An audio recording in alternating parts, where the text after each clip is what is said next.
Chapter 3. Not all that Mrs. Bennet, however, with the assistance of her 5 daughters, could ask on the subject, was sufficient to draw from her husband any satisfactory description of Mr. Bingley. They attacked him in various ways, with barefaced questions, ingenious suppositions, and distant surmises. But he eluded the skill of them all, and they were at last obliged to accept the second-hand intelligence of their neighbour, Lady Lucas. Her report was highly favorable. Sir William had been delighted with him. He was quite young, wonderfully handsome, extremely agreeable, and, to crown the whole, he meant to be at the next assembly with a large party. Nothing could be more delightful. To be fond of dancing was a certain step towards falling in love, and very lively hopes of Mr. Bingley's heart were entertained. "If I can but see one of my daughters happily settled at Netherfield," said Mrs. Bennet to her husband, "and all the others equally well married, I shall have nothing to wish for." In a few days Mr. Bingley returned Mr. Bennet's visit, and Saturday about 10 minutes with him in his library. He had entertained hopes of being admitted to a sight of the young ladies, of whose beauty he had heard much, but he saw only the father. The ladies were somewhat more fortunate, for they had the advantage of ascertaining from an upper window that he wore a blue coat and rode a black horse.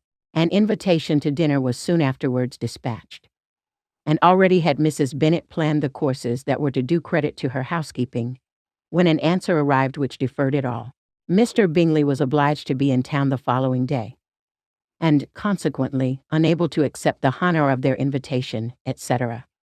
Mrs. Bennet was quite disconcerted.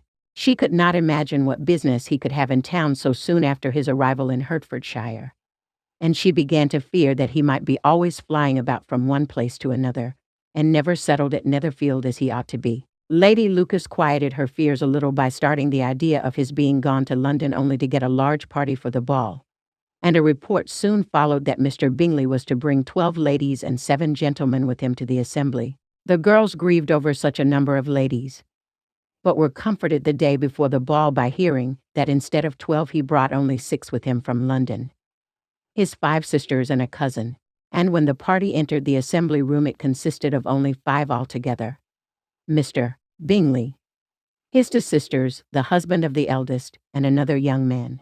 Mr. Bingley was good-looking and gentlemanlike. He had a pleasant countenance and easy, unaffected manners. His sisters were fine women, with an air of decided fashion. His brother-in-law, Mr. Hurst, merely looked the gentleman, but his friend Mr. Darcy soon drew the attention of the room by his fine, tall person, handsome features, noble mien, and the report which was in general circulation within 5 minutes after his entrance, of his having 10,000 a year. The gentleman pronounced him to be a fine figure of a man.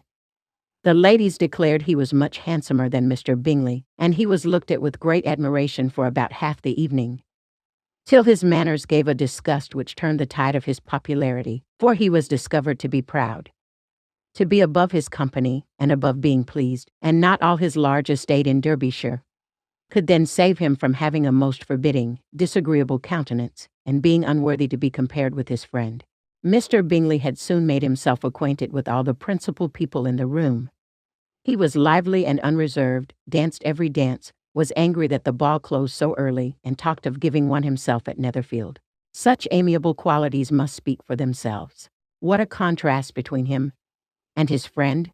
Mr. Darcy danced only once with Mrs. Hurst, and once with Miss Bingley, declined being introduced to any other lady, and spent the rest of the evening in walking about the room, speaking occasionally to one of his own party. His character was decided.